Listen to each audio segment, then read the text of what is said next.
बच्चा मिल जाएगा, चिंता मत करो। अच्छा ये बताओ कि तुम्हारा घर कहाँ है? कहीं नहीं। लेकिन तुम्हारे माँ बाप और कोई सगा संबंधी? कोई नहीं, बस एक मुन्ना था। रो नहीं, तुम अपना दुख, अपनी परेशानी मुझे बताओ।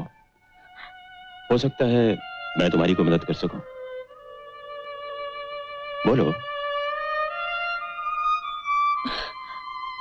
भगवान ने मुझसे मेरा सब कुछ छीन लिया।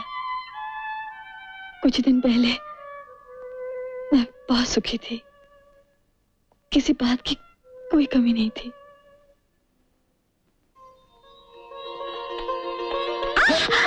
अरे मालूम है दीपक आ रहा है, पर अपने बाप को तो धक्का ना दे। मैं चलूं बापू?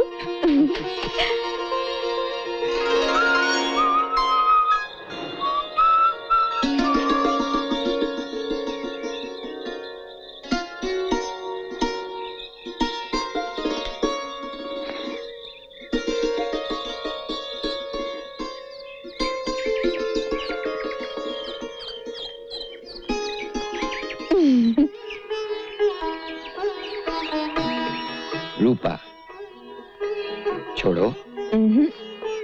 छोड़ो ना।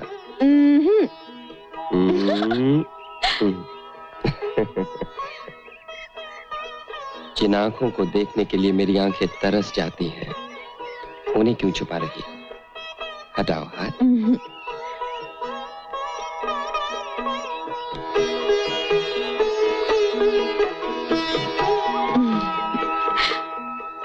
तुम आते हो, चले जाते हो, फिर आते हो, फिर चले जाते हो, और मैं तुम्हारी राह देखती रहती हूँ। रूपा, अब ये आना जाना, राह देखना हमेशा के लिए खत्म हो जाएगा। क्या? मुझे शहर की मिल में एक बहुत अच्छी नौकरी मिल गई, जगह का इंतजाम भी हो जाएगा। फिर मैं तुम्हें हमेशा के लिए अपने साथ ले जाऊंगा। सच? सच, भगवान साक्षी है।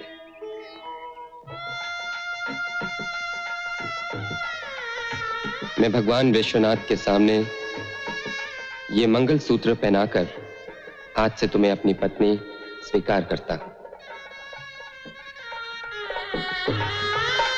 भगवान तुम्हें सुखी रखे।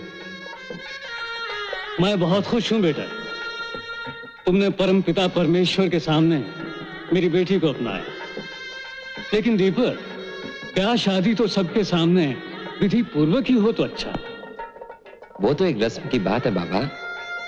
जगह मिलते ही मैं सबके सामने रूपा को अपनी दुल्हन बनाकर ले जाऊंगा। आशीर्वाद दीजिए। जीते रहो, तुमने मेरा बोझ हल्का कर दिया। एक चिट्ठी आई कि जगह का इंतजाम हो गया है, वो वापस आ रहे हैं। मैं खुश होकर उनके आने की घड़ियां गिनती रही कि अचानक एक तार आया कि अब वो इस दुनिया में नहीं रहे।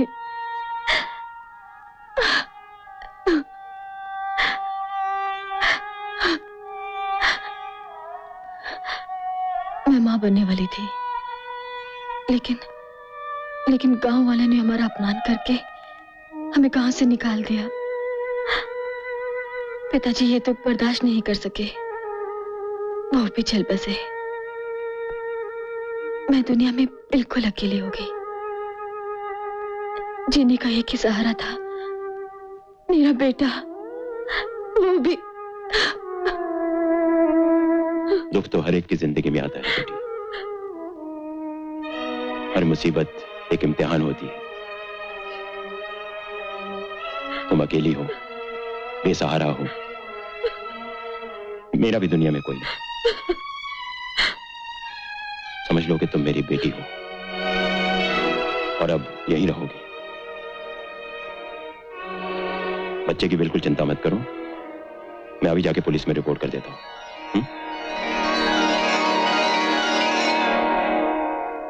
रूपा बेटी,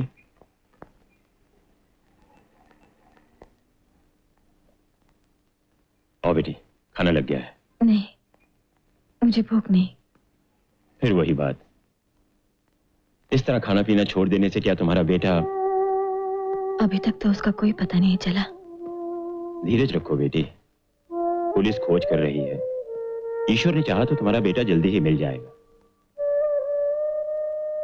मेरी सलाह है कि तब तक तुम अपने आप को किसी काम काज में मसरूफ रखो।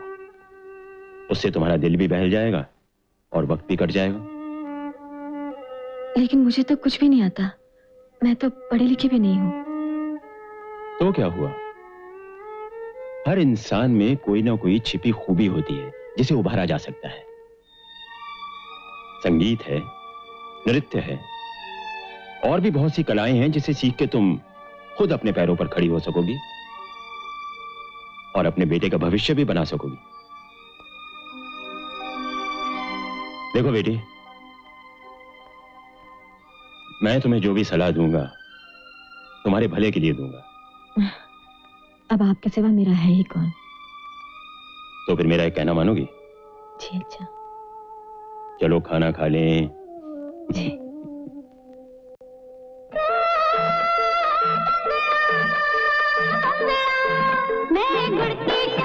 बघा बसलाय प्यायला. मास्तर मास्तर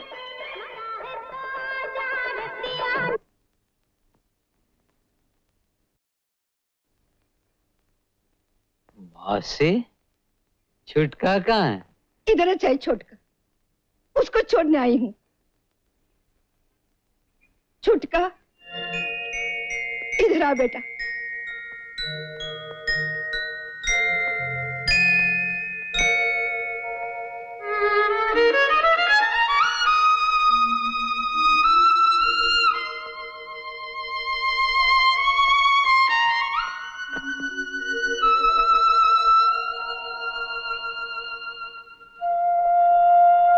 मैंने छुटके को 2 साल संभाला. इसकी दूध पीने की उम्र खत्म हो गई. अब इसको दारू पीना सिखा और अपना माफिक मवाली बना.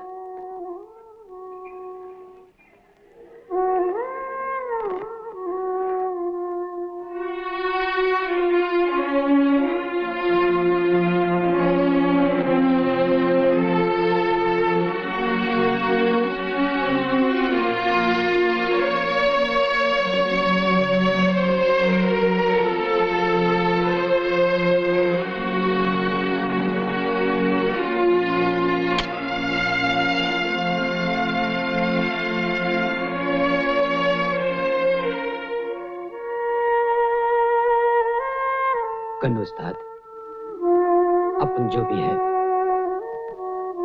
पर छुटके को बहुत बड़ा आदमी बनाएगा. बहुत बड़ा आदमी. आज तक ब्रिजेश की बात कभी गलत नहीं हुई. उनका कहना है कि रूपा बहुत जल्द एक मशहूर कलाकार बन जाएगी. आपको सलाम करता हूं जोशी साहब. किसी भी बेसहारा यतीम लड़की को सड़क से उठाकर हीरोइन बना देते हो और खुद मुफ्त में माल कमा लेते हो. ऐसा तुम्हें लगता है पॉल? हमारी लाइन में सिर्फ 4 दिन की चांदनी होती है. दिन रात मेहनत करके पैसा खर्च करके जिसे हीरोइन बनाते हैं वो या तो अचानक एक दिन फ्लॉप हो जाती है और अगर कामयाब हो गई तो हाथ से निकल जाती है और फिर ABCD से जिंदगी शुरू करनी पड़ती है. किस्मत साथ नहीं दे रही जोशी साहब, वरना मेरे दिमाग में कई ऐसी स्कीमें हैं जिनसे हम कुछ ही दिनों में लखपति बन सकते हैं. सिर्फ एक पार्टनर की कमी है जो शुरू में 1-2 लाख रुपए लगा सके. माल लगाए बिना माल नहीं बनता जोशी साहब. हो सकता है कुछ दिनों बाद मैं ही तुम्हारा पार्टनर बन जाऊं. प्रॉमिस? प्रॉमिस. चीयर्स. रूपा, रूपा बेटी, रूपा. जी जोशी जी. अरे इधर आओ, जल्दी आओ, जल्दी इधर आओ. क्या बात है? ये देखो बेटी, हर अखबार में तुम्हारी फोटो छपी है. पहले ही प्रोग्राम में तुम लोगों के दिलो दिमाग पर छा गई हो. इसके लिए मैं आपकी और ब्रिजेश जी की आभारी हूँ.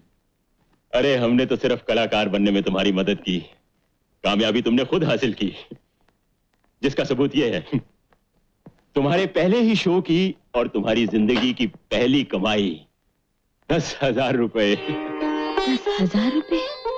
अभी तो शुरुआत है बेटी, आगे चल के देखना दौलत तुम्हारे कदम चूमेगी।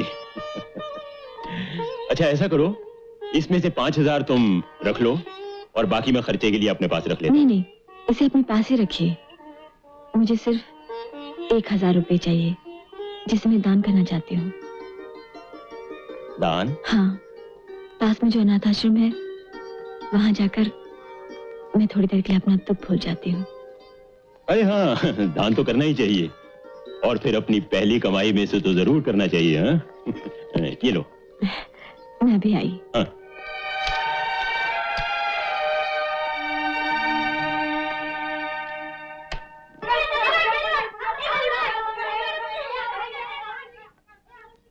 रूपा जी, हमारा आश्रम हमेशा आपका आभारी रहे। ऐसा न कहिए, इन बच्चों की मदद करके मैं अपना दुख हल्का करने की कोशिश करती हूँ। अच्छा, फिर आऊंगी। अच्छा, नमस्ते।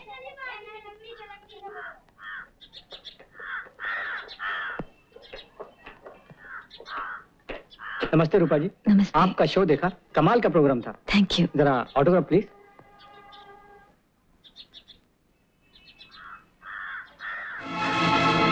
चुपचाप हमारे साथ चले चलो, वरना चाकू आर पार कर देंगे, समझी? चलो।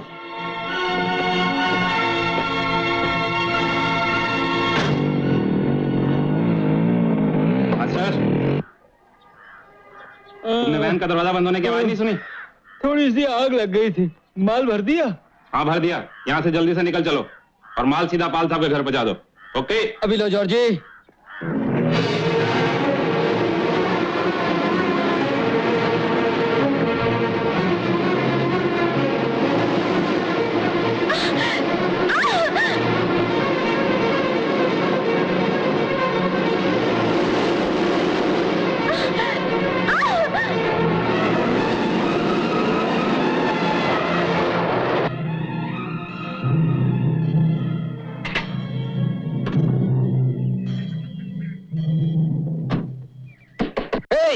कौन अंदर?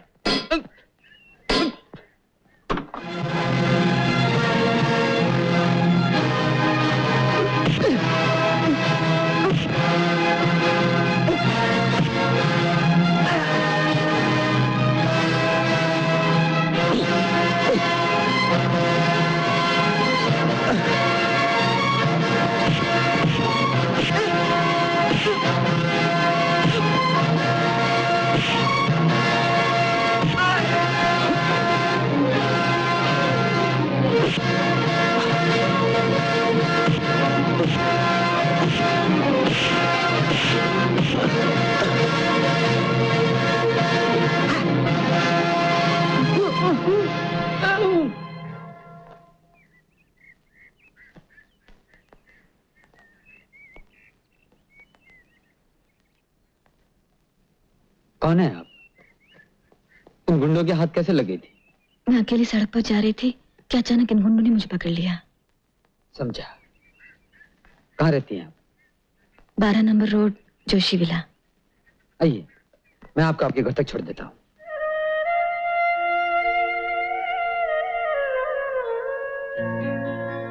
बैठिए।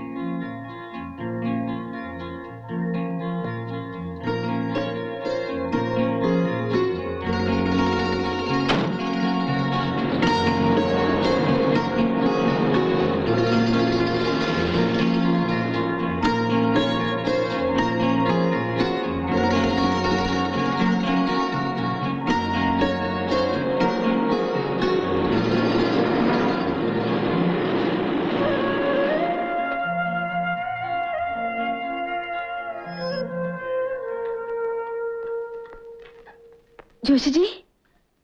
क्या बात है रूपा? जोशी जी, मैं आश्रम से वापस आ रही थी कि कुछ गुंडों ने मुझे पकड़ लिया। गुंडों ने? हाँ, वो लोग मुझे जबरदस्ती उठाकर न जाने कहाँ ले जा रहे थे। अगर ये भला आदमी। अरे कौन है? चला गया। उसका नाम तक न पूछ सकी मैं। मुझ पर इतना बड़ा एहसान किया और मैं धन्यवाद तक नहीं दे सकी। देखा, आज के जमाने में भी शरीफ आदमी है वरना ना जाने तुम किस मुसीबत में फंस जाती। भगवान भला करे उसका। अब मुझे तुम्हारी हिफाजत का कोई इंतजाम करना पड़ेगा। आज से तुम्हारा बाहर अकेले जाना बंद, समझे? जाओ जाकर रिहर्सल की तैयारी करो। जी। क्या? अगर तुम्हारे पास इतना खतरनाक गुंडा था तो फिर हमें बुलाने की क्या जरूरत थी? ओह शट अप! इस साले मास्टर के बच्चे ने सारा बना बनाया काम खराब कर दिया। क्या हुआ? कौन सा काम? तुम्हारे मतलब की बात नहीं। All set. आज के बाद फिर कभी छोकरी उठानी हो तो किसी और को बुला लेना। कैसी छोकरी? क्या बात कर रहे हो मास्टर? ये तुम अपने गुंडों से जाकर पूछो। उनकी तो अपन ने बहुत धुलाई कर दिया और छोकरी को उसके घर पहुंचा दिया।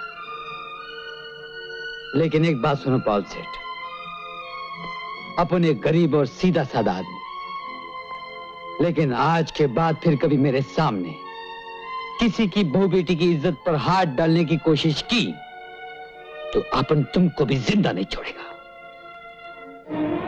ये लो तुम्हारे दिए हुए पैसे।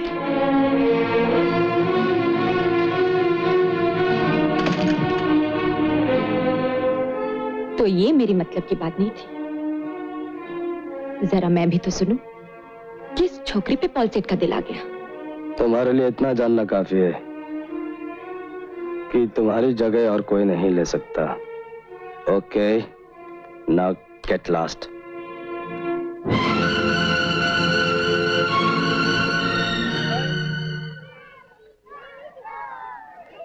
आज तो हमारे स्कूल की मैनेजिंग कमेटी की मीटिंग है। आप ऐसे कीजिए, कल आ जाइए। नमस्ते। कहिए। देखिए, हम अपने छुटके को पढ़ा लिखा कर बहुत बड़ा आदमी बनाना चाहता है। कितना माल लगेगा? आपको हर महीने 15 रुपए फीस के देने होंगे। बस 15 रुपए महीने में छुटका बड़ा आदमी बन जाएगा? आदमी बड़ा होता है विद्या से, अपने काम से, पैसे से नहीं। लीजिए, इस पर साइन कर दीजिए।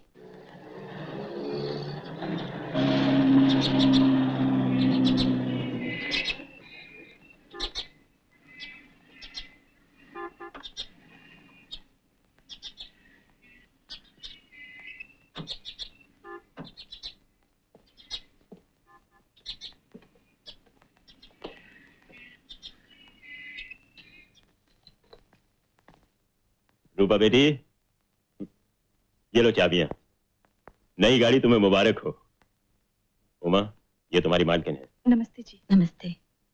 बहुत गरीब है बेचारी, लेकिन ईमानदार है। कुछ दिनों पहले इसका पति गुजर गया था, एक बच्चा भी है। आज से इस घर का कामकाज देखेगी, इसे भी सहारा मिल जाएगा। उमा, जाओ गाड़ी में से अपना सामान निकालो। जी अच्छा। आज मैं बहुत खुश हूं रूपा, तुम्हारा नया घर बन गया, गाड़ी भी आ गई, अब तुम्हें किसी चीज की कमी नहीं रही। लेकिन मेरी जिंदगी में जो सबसे बड़ी कमी है वो न जाने कब पूरी होगी। रुपया मिला, नाम मिला, मगर वो अब तक नहीं मिला। हाँ बेटी, हमने तो अपनी तरफ से पूरी कोशिश की है, लेकिन जो चीज अपने हाथ में नहीं है उसका क्या किया जा सकता। अरे हाँ, याद आया, मैं बैंक जा रहा हूं, ये चेक साइन कर दो। वो कुछ मकान के पैसे देने हैं, फर्नीचर का बिल भी चुकाना है और भी छोटे मोटे खर्चे हैं। पूरा हिसाब किताब मैं तुम्हें बाद में दे दूंगा। किस लिए? सारा लेन देन आप ही करते हैं, हिसाब किताब भी आप ही रख लीजिए।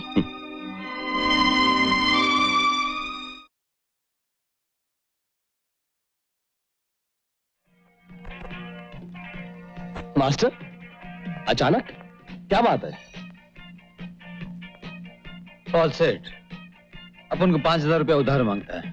आज ही बेटे के लिए खोली लेना है। बेटा, तुमने शादी कब की? शादी काहे को? ये नया जमाना है। जब एक औरत बिना शादी के किसी की बीवी बनकर रह सकती है, तो क्या एक मर्द किसी बच्चे का बाप नहीं बन सकता? मास्टर! और शट अप! कौन कहता मानी? मास्टर, मैं किसी को उधार नहीं देता। रुपया एडवांस समझ कर रख लो, काम करा के वसूल कर लूंगा। ये लो। थैंक यू पॉल सेठ। My boy. वो मेरी बेइज्जती कर गया और तुम चुप रहे। जब वो तुम्हें मुंह नहीं लगाता तुम क्यों उसके गले पड़ती हो?